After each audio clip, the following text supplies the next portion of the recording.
ভারত উপমহাদেশের আওতাভুক্ত ছিল এই অঞ্চল। ব্রিটিশরা ভারতকে শাসন করছিল। তখন ভারতবর্ষের কিছু কিছু অঞ্চলে মেডিকেল কলেজ স্থাপন হলেও এই অঞ্চলের বিশাল জনগোষ্ঠী তা থেকে বঞ্চিত ছিল। শুরু থেকেই সীমাহীন শোষণের বিপরীতে শিক্ষা, চিকিৎসাসহ আর্থসামাজিক ব্যবস্থাপনায় ব্রিটিশদের যতটুকু উন্নয়ন তার বড় অংশই ছিল কলকাতা কেন্দ্রিক। 1935 সালে কলকাতা মেডিকেল কলেজের 100 বছর পরেও এ অঞ্চলে কোনো মেডিকেল কলেজ হাসপাতাল ছিল না।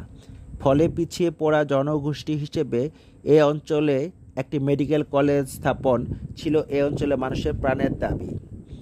1939 সালে ঢাকায় একটি মেডিকেল কলেজ প্রতিষ্ঠার ধারণা উত্থাপিত হলেও দ্বিতীয় বিশ্বযুদ্ধের কারণে তা স্থগিত রাখা হয়েছিল।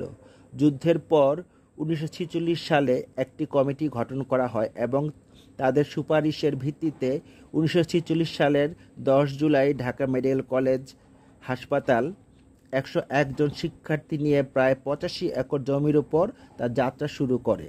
ঢাকা মেডিকেল কলেজ হাসপাতাল বাংলাদেশের একটি অন্যতম প্রধান সরকারি মেডিকেল কলেজ ও হাসপাতাল। এটি ঢাকা জেলার কেন্দ্রস্থলে অবস্থিত এবং দেশের স্বাস্থ্যসেবার একটি গুরুত্বপূর্ণ অংশ।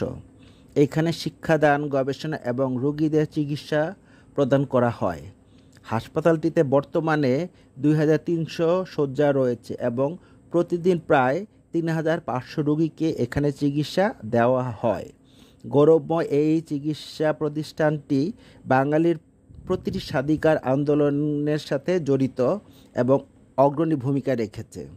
52 ভাষা আন্দোলন, 66 6 দফা, 71 মহান মুক্তিযুদ্ধ, 90 গণতন্ত্র পুনরুদ্ধার সহ প্রতিটি আন্দোলনের সাথে ঢাকা মেডিকেল কলেজে রয়েছে প্রত্যক্ষ ইতিহাস।